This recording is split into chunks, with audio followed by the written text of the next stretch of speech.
Bismillahirrahmanirrahim. Assalamualaikum sahabat hukum Islam. Kembali lagi dengan kami, kelompok 4 hukum Islam. Nah, kami sudah berada di KUA Kecamatan Kaliwungu. Kita langsung bertemu dengan Pak Yuli, ada Pak Halim, dan Pak Arif. Beserta kami, kelompok hukum Islam.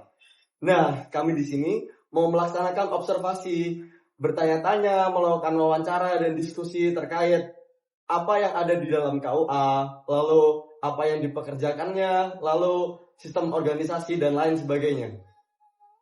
Mari ikutan. Ya, kalau tugasnya Mas Halim ini, Mas Halim spesifik sesuai dengan jabatannya sebagai penyuluh.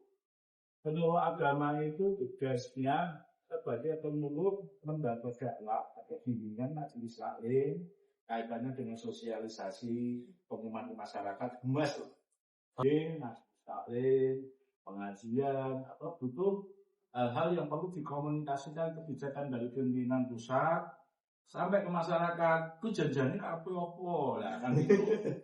Ya ini spesifik sebagai corongnya emasnya.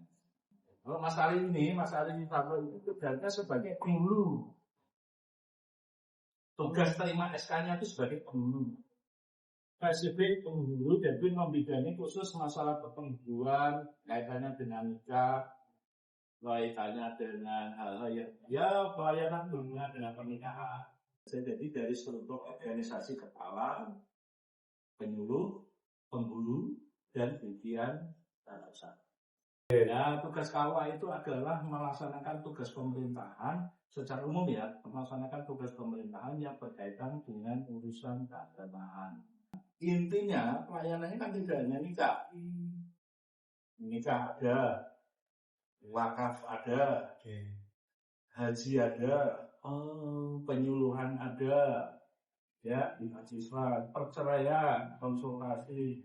Terkait kayak seperti lain Bapak, kalau misalkan kan ada orang mau datang menikah, nah itu apakah ada misalkan sebelumnya bimbingan untuk pranikah? Dengan syarat yang maksudnya dengan kondisi yang normal, seseorang punya keluarga, punya suami, punya istri, punya anak, anaknya sudah mau menikah, itu kan ada soal bahasanya perusahaan itu syarat dan kondisi, situasi dan kondisi itu orang tuanya itu agamanya apa. Kita kan intrinsik spesifik ke Islam, ya kan? Islam itu ya, nanti syaratnya nikah apa, rukunnya nikah apa, nanti saya mencari Mas Ari. Nah, ini apa? Itu. Kemudian status wali, status catin, calon pengantinnya ini bujangan, karo gadis, ya, serta kawan.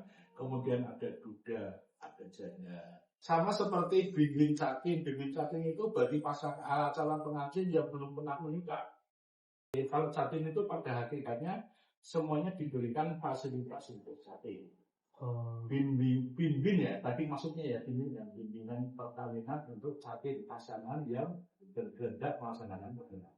Apakah sebenarnya tuh KUA juga menangani tentang isu hukum keluarga? Jadi setelah menikah, aspek itu kan menikah itu kan kita yang spesifik menangani selama ini itu adalah pencatatan nikah. Tetapi kita juga KUA itu berkolaborasi atau berhubungan kinerja dengan pengadilan agama. Ya, kalau kaitannya dengan pengadilan agama itu hal yang bersangkutan dengan keluarga itu apabila terjadi masalah atau ketidakcocokan hubungan suami istri itu berujung konflik, yang menyelesaikan konflik itu adalah pengadilan. Apakah cerai, apakah bujuk, atau apa, itu nanti produk dari pengadilan agama. Produk dari KUA itu adalah buku nikah. Kemudian kalau diproses ada masalah, buku nikah itu diserahkan ke pengadilan agama. Nanti produk dari pengadilan agama berupa akte cerai. Di sini juga pelayanan BP4 yang kaitannya dengan pernikahan. Izin melanjutkan Bapak, ya, ini masuk lagi ke perihal perkawinan. Ya. Nah, khususnya di KUA Kecamatan Kaliwungu ini dalam sebulan bisa melaksanakan berapa perkawinan gitu? Kira-kira ada berapa orang yang datang? Lalu dalam 1 tahun kira-kira jika dibulatkan ada sekitar berapa tuh datanya? Rata-rata per bulannya biasanya lebih dari 30 ya. Oh, Tapi kan tergantung bulannya, biasanya bulan Syawal atau Zulhijjah itu biasanya 80-an lebih. Dalam setahun bisa 300 sampai 400 peristiwa pernikahan. wow. Itu tergolong tinggi atau emang standar di Jawa Tengah sekitar segitu? Kalau untuk Jawa Tengah yang paling banyak itu ada di Kabupaten Pemalang. Seperti yang kita tahu kan KUA menangani tentang keputusan tentang perkawinan dan selanjutnya. Nah, pernah nggak sih Bapak di sini tuh semuanya kayak ngalamin ada kendala ketika lagi pelayanan kepada masyarakat, mungkinkah lagi di kantornya atau ketika lagi penyuluhan ke masyarakat? Kalau maaf itu hampir tidak ada, karena kita aturannya jelas prasyarat nikah itu apa saja. Kan misal mau mendaftar nikah ya Mas. Kan misal orang dari kecamatan yang sama, misal yang laki-laki dari Kaliwungu, yang perempuan juga Kaliwungu, kan tidak perlu surat rekomendasi. Bisa langsung kan misal caranya pengantar dari desa. Pengantar desa kan terus ada surat persetujuan mempelai, kan itu harus ada apa? Material. Harus ada materinya.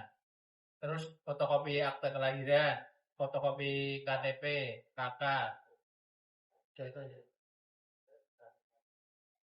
Kalau misal anak perempuan yang pertama harus juga melampirkan surat nikah orang tuanya.